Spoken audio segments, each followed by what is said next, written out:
Hindenburg Adani विवाद मामले में अब एक अमेरिकी hedge fund kingdom Capital management का नाम सामने निकल कर आया है। हिंडनबर्ग ने इसी हेज फंड के जरिए अडानी ग्रुप के शेयरों को शॉर्ट किया था। हिंडनबर्ग रिसर्च ने भी एक बयान में इस बात की पुष्टि की थी कि उसने एक इन्वेस्टर पार्टनर के साथ साझेदारी करके एक ऑफशोर फंड स्ट्रक्चर के जरिए अडानी ग्रुप की कंपनियों के शेयरों को शॉर्ट किया था। ये इन्वेस्टर पार्टनर कोई और नहीं बल्कि किंगडम कैपिटल थी। हिंडनबर्ग रिसर्च ने जनवरी 2023 में अडानी ग्रुप को लेकर एक रिपोर्ट जारी की थी। इस रिपोर्ट में अडानी ग्रुप की कंपनियों पर स्टॉक में हेरफेर और अकाउंटिंग फ्रॉड में शामिल होने का आरोप लगाया गया था। इस रिपोर्ट के बाद अडानी ग्रुप के शेयरों में भारी गिरावट आई थी। आइए इस गिरावट में अहम भूमिका निभाने वाली अमेरिकी हेज फंड किंगडम कैपिटल और इसके फाउंडर मार्क किंगडन के बारे में जानते हैं। ये एक अमेरिकी इन्वेस्ट मैनेजमेंट कंपनी है जिसकी स्थापना hedge fund manager mark Kingdon ने की है। ये कंपनी HNI और इंस्टीट्यूशनल ग्राहकों को ग्रोथ और वैल्यू स्टॉक्स में निवेश से जुड़ी सेवाएं देती है। इसे करेंसी, फ्यूचर और ऑप्शंस में शानदार रिटर्न के लिए लॉन्ग और शॉर्ट इक्विटी स्ट्रेटेजी के लिए भी जाना जाता है। कंपनी के पास फिलहाल विदेशी क्लाइंट है और मार्च तिमाही तक इसका asset under management 82.35 crore dollar था। अपनी हालिया फाइलिंग में कंपनी ने 91.57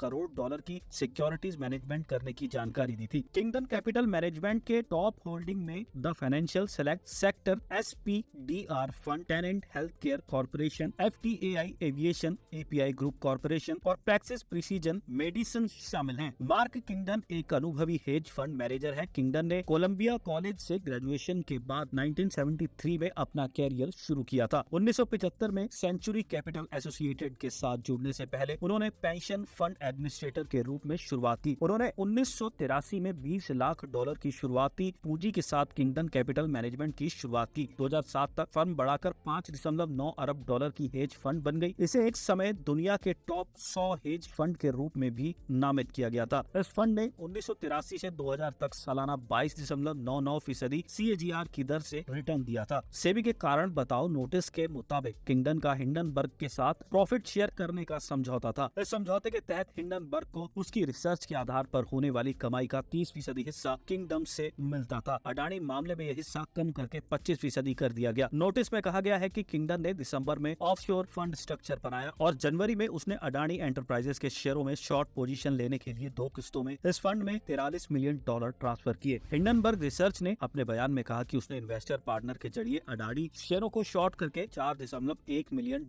की कमाई की हुई थी। ये इस मामले में प्रॉफिट शेयर करने का समझौता 25 से 75 के अनुपात में था। इसलिए किंगडम कैपिटल को अडानी के शेयरों को शॉर्ट करके हिंडनबर्ग से 3 गुना यानी करीब $12.3 मिलियन की कमाई हुई।